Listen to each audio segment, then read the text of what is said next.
I'm going to turn it over to Dr. Smith, who is going to be our first keynote of this morning. So I'm going to do a brief introduction, then he will be presenting, and then we'll basically go from there. So Dr. J.D. Smith is professor and vice chair of research in the Department of Population Health Sciences, Division of Health System Innovation and Research, and the Spencer Fox Eckley Center for Medicine at the University of Utah. He is founding director of the Dissemination Implementation Science Core at the Utah CTSI program, and also the Graduate Certificate Program in Implementation Science. Dr. Smith's work is focused on development and application of innovative research methods for implementation research. He co-leads an NHLBI-funded Circle, Chicago Implementation Research Center, and an NIMH-funded Mental Health Earlier Alacrity Research Center, and also and a Lifestyle Change Implementation Research Network Coordinating Center. So a lot of things you're leading. Wow. He is associate editor of Implementation Science and directs several methods in implementation science cores across NIH-funded center grants. He was previously associate director of the NIDA-funded Center for Prevention Implementation Methodology and co-director for the program in dissemination implementations at the CTSA at Northwestern. And by the way, one of his first jobs, he told me personally that he had that somehow relates to implementation science. You can, kind of figure this one out, is he was studying grizzly bears, I believe. So, there's some connection there, but I'll let him maybe explain further. So without further ado, JT, please.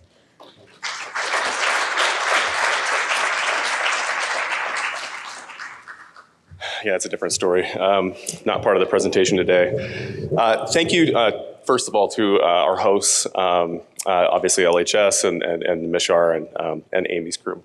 So a delight to be here today to be able to talk to you about this and also learn from the other presentations. Amy did a great job of actually covering some of my early stuff, so I'm going to skip through a couple of slides, which is nice because I probably have too many for my allotted time. So what I'm going to talk about today are some innovative synergistic methods for rigorous trials in learning health systems. Standard acknowledgements and disclosures, current funding is a lot. I'm like 1% on a bunch of these things, so not too exciting. I am the co-developer of 3 of the methods, actually all of the methods that you'll see today. I'm actually going to talk about 4, but really highlighting 2 that you'll see on the agenda here in a second. I'm not going to talk about the features of learning health system. Again, Amy covered that better than I could, for sure. So the 2 main methods that I'm going to talk about are the Rollout Implementation Optimization Study Design, or the ROYO, which is a data-driven optimization approach that blends kind of the goals of quality improvement with rigorous implementation research methods. And then also a way of tracking implementation strategy use and adaptation, which is really critical for understanding how optimization actually works and how you can attribute changes, of course, in any sort of a between site comparison. And then I'll sprinkle in a couple of others as we go. Skip. Thanks, Amy, appreciate that. Okay, so the main idea behind the ROYO design, and this is kind of you can call it a trial design, you could call it a study design, I guess, maybe kind of a artificial distinction between the 2, but either way, it's a design. It's really to test iterative improvements in implementation. This is part of a rollout design paper series, 2 of which are published. One was published in, these are unfortunately out of date now. The first paper there by Simon et al. Was published in 2025. The paper that Hendricks Brown led that's on scientific inferences in implementation trials came out in January. I have a paper on the ROYO design that is just recently submitted, so hopefully that will be coming out soon. And then we're working on a statistical power for rollout trials and then statistical analysis and power for ROYO specifically as well. And there's 2 or 3 other papers that we're probably going to be doing in the next couple of years as well.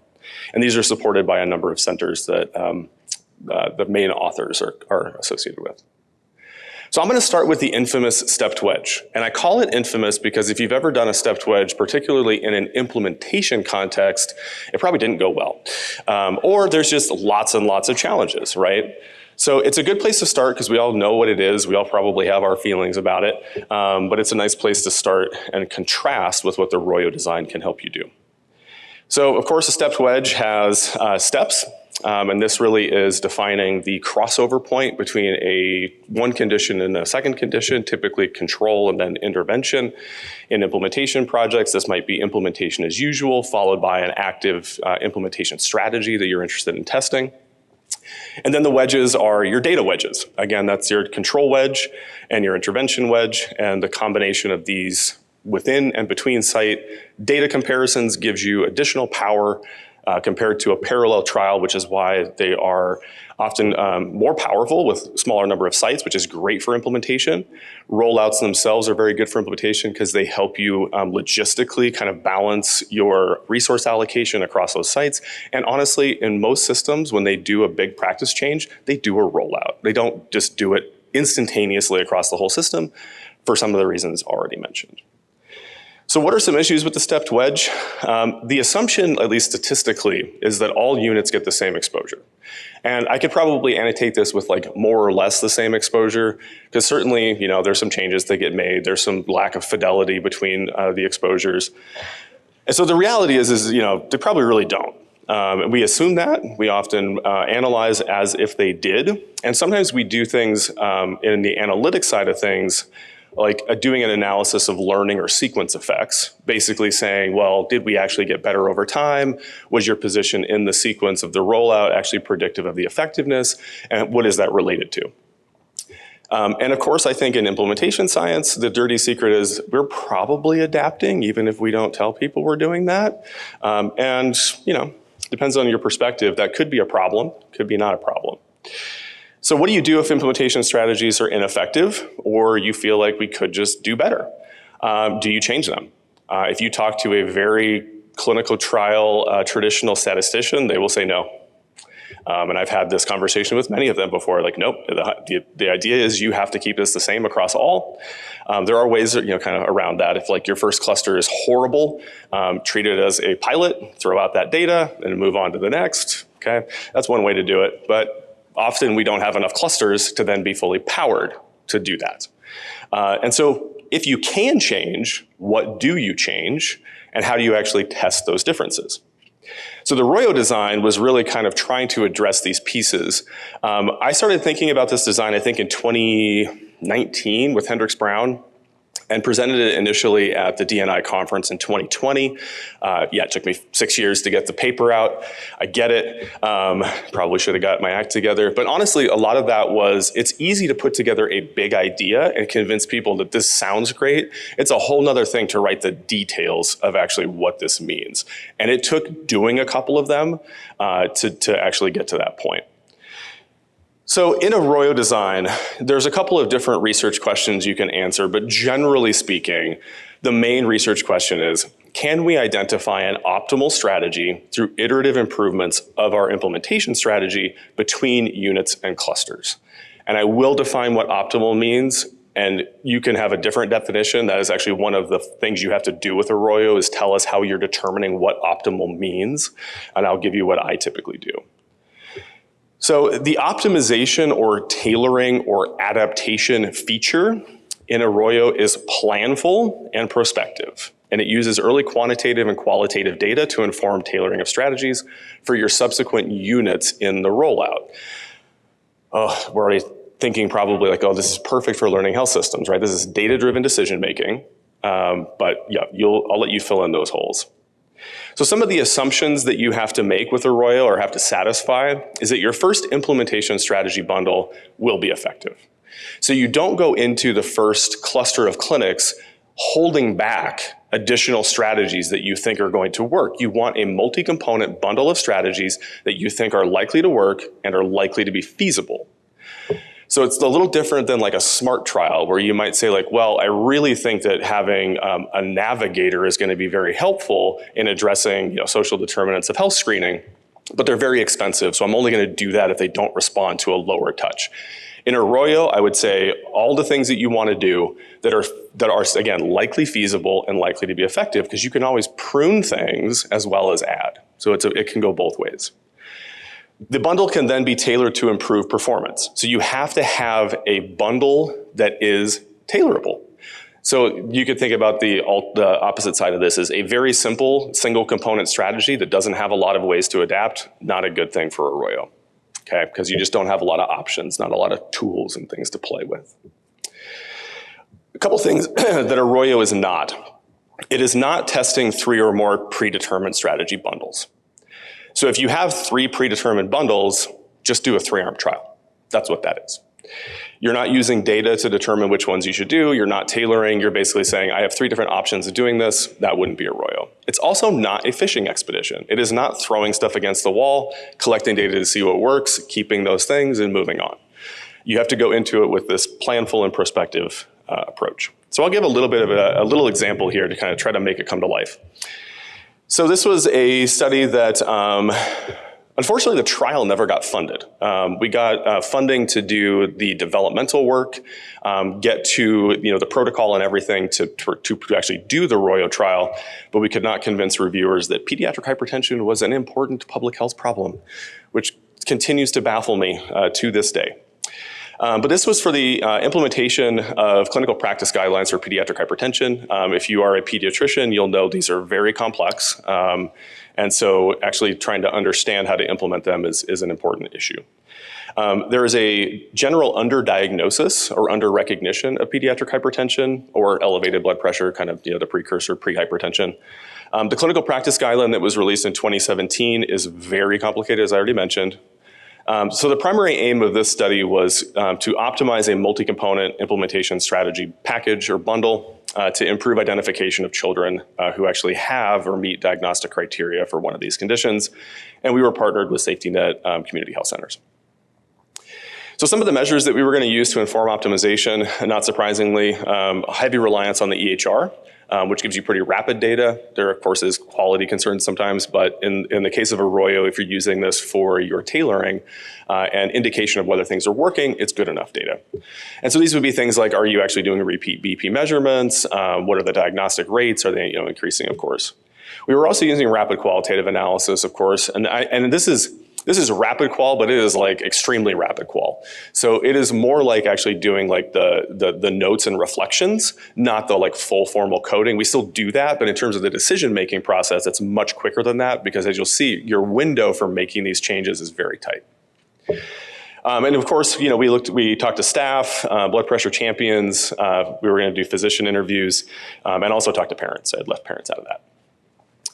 So what this actually looks like is it looks a lot like a stepped wedge, right? You have crossovers, you have data that precedes the crossover that serves as control data, and then you have implementation data. The light colored, oh, that's interesting. I'm missing my key at the bottom. So the turquoise on the left is essentially your control data. That is immediately preceding your crossover data that you're looking at for comparison. That kind of gray box where the red arrows start are implementation data, but that is the period in which you are gathering data for your optimization process. So it's very rapid optimization, and I'll break this down here in a minute. So as you can see here with 4 clusters, you have 3 opportunities to improve.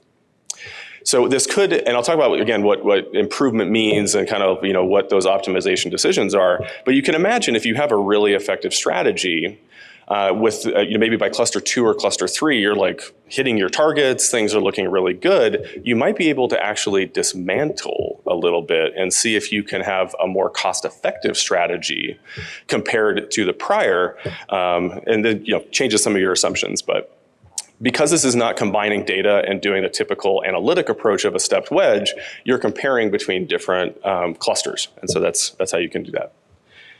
So your strategy bundle selection and optimization. This is the second methodology paper that I'll mention that was led by 2 of my junior colleagues at the time and published in Implementation Science Communications. We went through a multi-step process for how do you engage with clinical and implementation and community partners to develop your strategy package. And what happens in this is that you identify multiple discrete strategies that you identify and prioritize, again, is that likely feasible and effective, using user-centered design, a modified Delphi process that was based on the ERIC compilation study process, as well as the implementation research logic model. Some of the things that we had identified here, pretty standard stuff, training of the physicians, some workflow changes, HIT or EHR features and modifications, a little bit of task shifting, and engaging a blood pressure champion. So when you're actually doing optimization, the first thing you probably think of is, well, let's add more strategies, right? That's likely to increase your effectiveness, is one option. Something else you can do is remove ineffective or infeasible strategies. So you might learn, as you're implementing initially in a cluster, that something is either not working or we just can't really do it the way that we had envisioned. You can also change the actual strategy itself. So not get rid of it, but you can change the dose, the frequency, the actor who does it. And then, so those are kind of the three main buckets of kind of ways to optimize. So in this particular paper, we called this our clinical partner work group. It actually started with physicians, pediatricians. We had 6 that were recruited from 4 community health center organizations in the Chicago area. And all of their organizations had intended to participate in the subsequent implementation trial. In future studies, or studies since then, we've actually included people from non-potential participating health systems to make sure that the solution we came up with was more generalizable. So that's another option. We also, on the CPWG, had our research team members. These were people who had expertise in pediatric hypertension diagnosis and treatment, implementation science, user-centered design, pediatric primary care, health disparities, and use of HIT for guideline adherence. We then realized and learned as we were talking that this was not going to be solely strategies focused on changing providers and clinician activities. We had to actually do additional one-off groups to talk about just the strategies that would be done by nurses and medical assistants, as well as pieces that would be targeting or affecting the participating families. But essentially, we had caregivers of children who either had or were at risk for pediatric hypertension. So they weighed in on, again, just those kind of specific things that would touch them. So here's what the actual process looks like. I'm not going to go into detail on this just because of time. But essentially, it's pretty similar to what you might do for any implementation project planning, right? So the first thing is really gathering data from all your stakeholders, using user-centered design to understand barriers and facilitators to implementation of whatever evidence-based thing you're trying to do. We developed matrices to identify common threads and contrasts across and within stakeholder levels. Then confirmed the findings with the matrices with our stakeholder panels and prioritized barriers and facilitators. The prioritization was basically doing our multivalent coding, where a more significant barrier versus maybe a smaller barrier, and then on the facilitator side as well.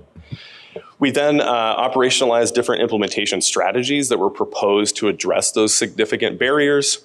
And then removed overlapping strategies, combined complementary ones to reduce the total number, and then specified each discrete strategy in the matrix by who would do this, what actions would they perform, when would it occur, how would we know that it's working, basically some kind of proximal outcome kind of things. And then we went back to our group to have final strategy selection, as well as tiering. Tiering is really important in the Royo design, and I'll show you this in the next slide, because what we came up with is our implementation research logic model. For those who are not familiar, it starts with the clinical practice, and for this it was our clinical practice guideline. Here's all the barriers and facilitators. You'll notice the multivalent coding followed by a bunch of superscripts that are also color-coded. The color coding aligns with the tiering. So in the Royo, the tiering is basically you do quantitative ratings for the feasibility, likely effectiveness, and in our case, it was how much should we prioritize trying to do this strategy. And what we came up with kind of in a qualitative clustering of that is tier 1, 2, and 3 strategies. Tier 1 being in green, obviously yellow in the center, and then red would be the bottom tier of the strategies. The cluster 1 strategy bundle is your tier 1. Right? It's all those things that are most likely to be effective, highly feasible. And the nice thing about doing it this way is you now have a pre-vetted list of strategies to potentially add when you go to do your optimization. And the linking approach that we do in the IRLM with our superscripts there essentially demonstrates your logic and shows how this strategy is supposed to affect the ultimate outcomes. I don't actually have the linking here, but essentially, you can think about if we are not affecting reach in the way that we expect, the first thing we're going to be doing is going back and saying, okay, well, how did we think the reach strategies that we're currently using were going to work? And then what other reach strategies do we have that might operate through different mechanisms that we could introduce. Or maybe operate on the same mechanism, but the original one didn't actually affect that mechanism the way that we thought it would. So it's a really nice way of having we call it like kind of your parking lot of strategies, which also helps basically take away that whole fishing expedition thing of like, it's not really the whole world of other strategies that you could try. You really are kind of focused here first. You're not limited typically, but that's where the focus is. So why did I go back to this example? Yeah, it doesn't matter.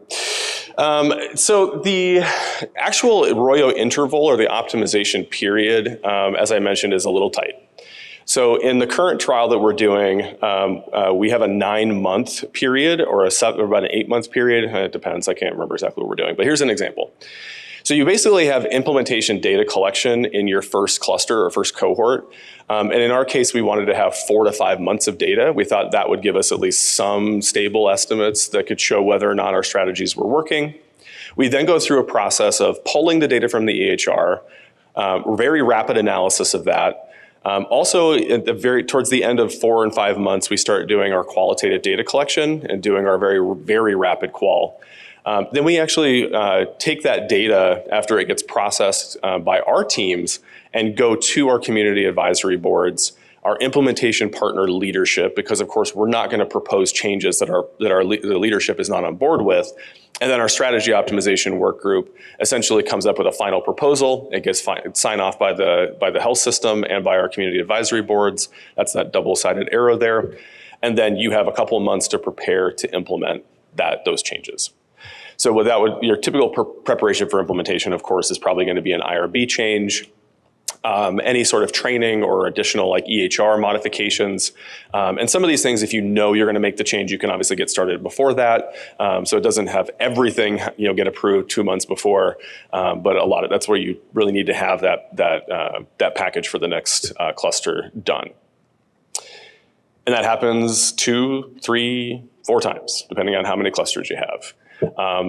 There was one study that I was part of that was at UCSD, led by Nicole Stadnick and Borsika Rabin, that they did this process in about 6 months, but the amount of data that they had was a lot less. They were doing 1 clinic at a time, not a bunch of clinics.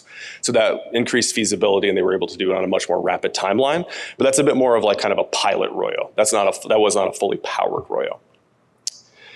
So again, this is data-driven decision-making. And then your IRLM really gives you the justification and the reason for the different changes that you make as you go through the optimization process. And again, you can add new strategies, change effectiveness, all those different kind of things.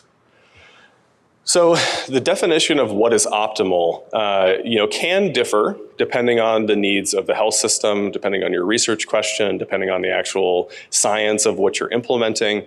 But when we start thinking about the analysis of ROYO trials, that helps us get to what we might consider as optimal. So in this example of the pediatric hypertension guideline implementation, the primary outcome was the rate of accurate diagnosis. In our system, the baseline accurate rate was less than 10%. So they were missing 90% of kids that actually met diagnostic criteria. So we had a potential to move up a lot. So we modeled essentially this trajectory over an 18-month period where we thought that our initial cluster would likely be able to move the needle essentially about 20% points, 15 to 20 percentage points over 18 months, which doesn't sound great, but that's still a pretty huge effect. And we thought that if over the course of optimization in our later clusters, we probably would be able to get to about a 45% rate, which is definitely much better. So again, like those kinds of rates and assumptions and targets are going to vary by the type of intervention, the baseline starting rate, et cetera. So what you can do with this data is a number of things, and this is not even the whole list of things that you can do, but essentially in this trial, we had proposed to do a time to criterion, comparing the initial cluster 1 to later clusters using a non-parametric test. Or you can actually do all clusters using a Cox hazard model. And so the time to criterion for us was time to 25%. And so again, we thought that at least by 18 months, we'd get to 25% for that initial cluster, but we could do it a lot faster. You could see by the 5th month, we're hitting that for our furthest cluster in the rollout sequence. You can also do an improvement over time between clusters using multi-level trajectory analysis. This is absolutely the most powerful way to do it. As you can imagine, doing a Kruskal-Wallis non-parametric test, not terribly powerful, but a multi-level test with the amount of data that you would have here actually is very well powered. And the Cox hazard models are actually fairly well powered as well in this context anyway. So that will be the topic of one of the analysis papers that we're planning to write. So the other part that's really important is cost. I personally would not do Arroyo without having a cost analysis. And in this particular case, what you'll be using is what are called ICERs, or incremental cost effectiveness ratios, which essentially is the difference between the cost of the strategies between cluster J and cluster J minus 1, and the difference between the effectiveness of those two. And then you usually have to do some sort of a correction to put them on the same scale. So in our case, it was cost of implementation per 100 children, so that if we had different cluster sizes, you weren't affected by how many kids you actually saw. And then also the effectiveness, again, was our primary outcome, which was the improvement in diagnostic rate. It's really a combination of these two things. And as I kind of mentioned before, you could continue to add strategies probably till you're blue in the face and keep eking out little bumps in your effectiveness. But at some point, those become way too costly and just lack cost effectiveness. So it might actually be the case that your cluster 2 or cluster 3 becomes the optimal cluster, because adding more expensive, less feasible, less sustainable strategies might have bumped things up a little bit, but if they're not cost effective, they're not something that you'd want to propose moving forward with. I could also see a scenario where like cluster 2 and 3 are pretty close. And of course, some of those strategies would, the strategy selection or choice between them might actually depend on the capacity, the resources, et cetera, of the context. And you could say, basically, you have a choice. If you have the capability to do navigators, practice champions, and X, go with cluster 3 bundle. If not, maybe cluster 2 is the right choice for your organization. So just a lot of information about what you could choose and what are important. The one thing that you're probably already saying or are wondering is, in most of these, because we're making multiple changes, you really have a hard time attributing any difference between clusters to a single discrete strategy. I could see a situation where maybe you would say, well, let's only add one strategy to see if this one thing actually is the driving factor and the reason we have a difference between clusters. But in most scenarios, I think you're probably going to be changing at least a few things across your discrete strategies. And so that causal inference for an individual strategy is not possible. It really is bundle level or package level strategy interpretation. So some methodological considerations for the Arroyo. Of course, strategy selection at the beginning is absolutely critical. You want to do this a priori with your partners, have the initial package very well justified. I don't do an IRLM for all of my projects, which is maybe kind of weird, but as the lead developer of it, I use the IRLM as our main tool for doing this. There are other ways to do it, of course. And I already mentioned this too, what other discrete strategies do you put in the parking lot? Having that pre-vetted list that has all of the logic really helps you make decisions about what to change and what to add so that you can hopefully increase the outcomes that you're trying to do. How many clusters and steps? Do you need 2, 3, 4 attempts at improvement? So more evidence-based strategies may need fewer bites at the apple. More complex strategies might need more. Who knows? You're also going to be limited by your timeline of your project period, how many resources, how many clinics you can recruit, all those different things. But in terms of actually trying to fit this within a 5-year project period, even with a condensed optimization interval, it's pretty hard to do more than 4 clusters. So you're looking at either having 2 or 3 opportunities. What's your rollout schedule going to look like? Of course, you need to ensure sufficient time between clusters to do that optimization process, and it can vary depending on the complexity of the data and how many stakeholder groups and things you need to have input on to make that optimization decisions. What are your tailoring metrics going to be? You want to actually select metrics that, of course, are sensitive to change early on, and they're actionable. Like, you don't want to, be basing decisions on data that really don't point you towards what kind of strategy change is needed. And you need to have analysis methods that are rapid and informative of needed changes. I only mentioned sort of the primary overall analysis methods.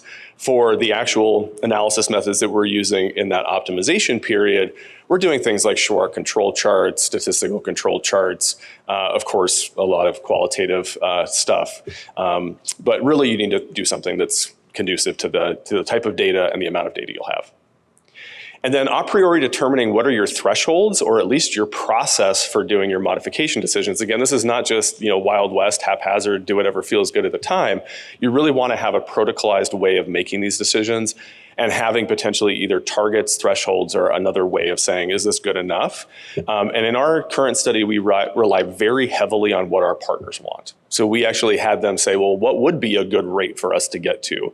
And that will be at least our starting point of saying, well, we didn't hit the rate you guys want. Is this too far below that we need to have action, or is it close enough that maybe we don't need to and we can move forward? And of course, this process needs to be replicable and transparent. It is so critical to this type of design. It really needs to be something that's spelled out and someone could do again. And then strategy tracking and documentation between clusters. Again, causal inference is a little difficult with this type of design, but regardless, if you're going to make any conclusion about what led to differences between clusters, you're going to have very clear documentation of what strategies were used in each cluster and how modifications happen. And that's what brings us to our next method, which is lists. So LIST is the Longitudinal Implementation Strategy Tracking System. We developed this, I have to do this every time because NCI gets mad at me if I don't. We used funding from the IMPACT Consortium, which was funded by NCI. This was about improving management of symptoms during and following cancer treatment. It was 3 quite large centers that did symptom monitoring and then intervention across different health systems, and then there was a coordinating center as well. My CTSI also has contributed quite a bit to this, and I had a lot of collaborators that helped. So the LIST method is really kind of 2 pieces. These should probably be familiar to any implementation scientists in the room. When you initially populate your strategies, you have to do the Proctor, Powell, and McMillan specification. So you have to tell us what is the name of the strategy, what is your operational definition of what it is, and then tell us all the pieces about who does it, when does it occur, what's the implementation outcome you think you're actually going to be affecting from this, and then providing a justification. Our justification really is basically what barriers did you think you were addressing by having this, and what facilitators are you leveraging? So it's not super complex, and of course you can use other methods for kind of expanding on that justification outside of the LIST system. Once you actually have all your strategies entered and you start implementing, we use a timeline follow-back procedure, which is basically meeting every 1 to 3 months with your implementers to discuss what is happening. And we do this typically, naturally, but what we're going to do with the LIST method is basically force a bit of structure into that. So when you actually meet with them, you actually review the strategies and you review the details, the actual specify pieces, and say, is this still happening? And nobody will be surprised that when you do this, you're like, oh, I didn't realize I was supposed to be doing this every week, or oh, actually so-and-so that we said was going to do this isn't doing it, it's somebody else. So all those things get tracked. Whenever a modification or a change actually is noted, the system, you click, okay, strategy's been modified. And then this goes into a bunch of frame.is questions. So the reason for modification, and there's pre-populated things like it was ineffective, it seemed like it was infeasible, some of those things. Was this planned or unplanned? And what we say by planned or unplanned is, was this according to protocol, or was this something that, oops, we didn't realize this was happening, unplanned modification? Exactly when did that change occur? And then who made the decision to make that change? In any situation there, it's going to kick you back to the specification to change it. So you're going to end up with a stacked data set that basically has timestamps of, here's how audit and feedback started, here's the first change, here's the second change, here's the next change, and then you're going to see planned, unplanned, et cetera. In the context of Arroyo, you hope that most of those are prospective and planned changes that happen between clusters, but not necessarily, of course. Okay, this is worth like very quickly going over. So the process for populating, what we typically have done is reviewed the full list of ERIC discrete strategies as a prompt. And the reason for that is if you only say what strategies are you doing, you get only the strategies people are interested in and the strategies that are kind of new or novel. Most of the time, systems are doing other things that help support it too. And so you really want to get a comprehensive list. You'll not be surprised that the average number of strategies so far is about 35, which may seem insane, but that's also discrete strategies. There's a lot that are bundled that have multiple components. I'm counting down to the discrete level. You then enter your strategies into an Excel spreadsheet. That's the easiest way to manage all this stuff. And then you confirm your list elements with other team members, calendars, meeting notes, et cetera, if you're already implementing. Yeah, whatever. The rest of it's kind of self-explanatory. So the process for updating, we do the check-ins with implementers. We try to actually like do this within study meetings. So basically like every 2 months, one of our typical implementation study meetings is really a lists focused meeting. Somebody else is usually in charge of kind of paying attention to any changes that happen. So you're impromptu like saying like, oh, that sounds like a change. Let's go enter it in lists, even if it's not technically a lists meeting. We review entered strategies to assess for changes. There's a really cool dashboard that I'll show you that really facilitates this very well. And then sometimes we will send periodic emails to implementers to ask them how have these things changed. It is not a survey. It is not a bunch of additional data collection. Even for the most complex projects, the average amount of time that people spend on lists-related activities is less than 20 hours per year. Okay, so it's not a huge lift, even though it is a boatload of data. The who and how, our study team members are implementers that are familiar with the strategies. That's why we don't have to send out a survey. You have implementation, people who are out in the sites, they're talking with the implementers directly, or they might even be an implementer in some cases. You often have investigators, of course, coordinators, site PIs. It really does help to have your implementation scientists there. We're working on a potential AI-based solution to that, but I'm dubious. We'll find out. Then you have to review your documentation, which is all those different pieces or places that this information might live. I'm going to skip this tracking and fidelity because it's kind of straightforward, but I will share the slides. Can you use lists? Yes, you can. It is available. It's free. It is hosted on the HIV Implementation Science Coordination Initiative website. There is interoperability with the implementation research logic model. So we have a web-based IRLM tool. If you enter all your strategies, link them to your barriers and your outcomes, you can populate lists with that. It does not go backwards, unfortunately, but at least if you start with an IRLM, all the information you enter there can get pre-populated, and then you just get prompted to enter all the rest of the information. So here's what it kind of looks like. The really cool thing is that you get to specify a project-specific or project-tailored dashboard. So one of the things that you do when you first set a project up is you enter key project dates. So in this case, we had a project, and some of the things you have to do are when did the project start? When did your grant funding start? When was your go-live date? And then you can enter anything else out after that. This is a Royo example. It's fake, it's a demo, obviously. It's called the rolled in trial. That was my colleague who came up with that. But you can see like basically there's 4 time points for when the different rollouts happened. And the strategies are actually done in time of when they start. The orange indicates when they were discontinued, and you can see even that waiting room kiosks was discontinued for a period and then restarted, which does happen in some cases where you catch, essentially that they, stopped doing something they should have continued. And then there's little yellow lines you can see in the pre-implementation training bundle. So this bottom box here in the gray is actually, you can indicate bundled strategies as well and define all the discrete actions or strategies within the bundle. But any modification that you make gets a little yellow line. And you can click on that strategy to get the log of all of the modifications. So in some cases, there's strategies that have been modified multiple times, and you can just click on it and get that log. I don't have time to go through the whole demo of the dashboard, but it's pretty cool. And it does really facilitate you doing that review. You can just pop it up. Every single thing is clickable that takes you to the data entry. So it's pretty neat. So some concluding thoughts, not surprisingly, LHSs, I think, really offer a unique architecture and climate for doing implementation trials, but you have to do it using trial design methods that actually are conducive to the learning health system. And I think Royo is one example that is particularly well suited. Methods really do need to leverage the characteristics and features. So again, the Royo really uses data-driven optimization, which aligns with, kind of the continuous learning and data infrastructure of a learning health system. Multiple perspectives, giving you input and helping you make decisions around optimization, ongoing improvement, and actually the Royo is rigorous for actual hypothesis testing versus kind of if you were really doing this as a QI project, you don't really have the rigor and the potential of doing a fully powered trial in the same way. So it kind of marries the best of both worlds, I think. Clearly having some limitations on either side, but that's okay. We have to make compromises. And then the list tool is really critical for understanding what caused improvement and informs what and how to adapt the strategies in the Royo.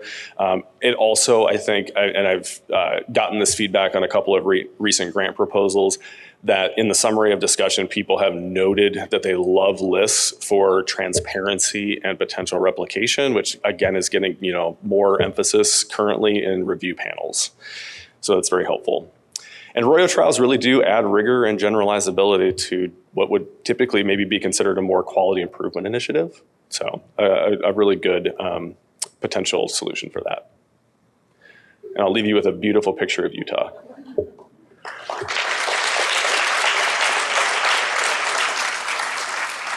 I left 5 minutes for questions. Yeah. This is great. I really love what you're doing here. I have a question about the very last thing you said, which is that there are... Oh, we have mics. Hold on. Yep. Sorry. I'm getting signal from the back.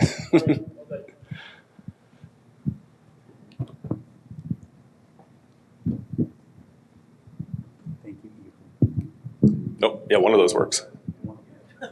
Yeah, this should work. Thanks. Really love what you're doing with Royo. I have a question about how you're thinking about generalizability in the context of Royo. So in sort of standard way that we do optimization via factorial experiments, micro-randomized trials, and so on, generalization really happens at the level of components, right? You're getting a main effect on the effectiveness of a component that might transfer to other contexts. That's not clearly how things are working here. So I mean, especially when you're trying to sort of think about the distinction between QI and what Royo does, where is that generalization coming from and how you're thinking about what transfers to? Yeah, there's kind of two pieces of that. I think, the really going into it with a package that has been informed by multiple stakeholders and even those who are not implementing, so that you're not developing and testing a local solution. That's one thing, is like just actually the way that you do the Royo and the preparation that goes into it hopefully gets you to transportable solutions. The other piece that I alluded to a little bit is that if you really do a good job of documenting how decisions were made within the Royo process itself, and giving people more or less guidance on where you can be flexible, that helps somebody actually pick up and tailor. So I think that's one of the problems with a lot of our implementation designs now, is that you test a package and then that thing, the package then becomes like, well, we have to do this exactly as they did it, otherwise it's not that thing. And I just think that's very unrealistic, and it's just not very practical. So there are ways to make this more of a practical approach, but it is, again, there is those trade-offs of it's not as powerful for causal inference, but it is a lot more practical, and hopefully it gets you to solutions a lot quicker that'll work. Solutions that'll work for particular health systems a lot more quickly. So there might be a very clear winner in terms of which package of strategies was the one that was optimal in this context. But as the researcher, I would not want to put that forward saying you have to do it exactly like this. It basically is, this is the one that worked best for us. Here are other things we tried. Here's the effects that those seem to have had. This was found to be not very feasible in our trial, but that doesn't mean you can't do it. And I think the other piece too is that this is almost a strategy in and of itself. This is almost just a tailoring or optimization strategy. So following this process for doing it within your own system, someone else's findings and like where their bundle started and all the different pieces that they had could inform how you do it in your system. And you might come up with a slightly different optimal package, but the actual rigor of the trial method more or less operates like a strategy to help you get to that. Really good question. Yep, we have 20, yep, I'll be quick. Oh, one question that was submitted, I think, online. Royo and the ICER seem to be optimal, but what would be more appropriate for a low-resource health system? Is there a Royo Lite for systems with few staff, small budgets, and multiple competing implementation priorities? Yeah, probably. I haven't really thought too much about it. We have done pilot Royos, as I mentioned already, with like single clinics. As like you roll out like within a single, hopefully fairly homogeneous health system, you could basically treat each clinic as a cluster. That's not going to be fully powered for like an NIH grant R01, but that would be a way for lower resource systems to probably do a Royo or Royo type project.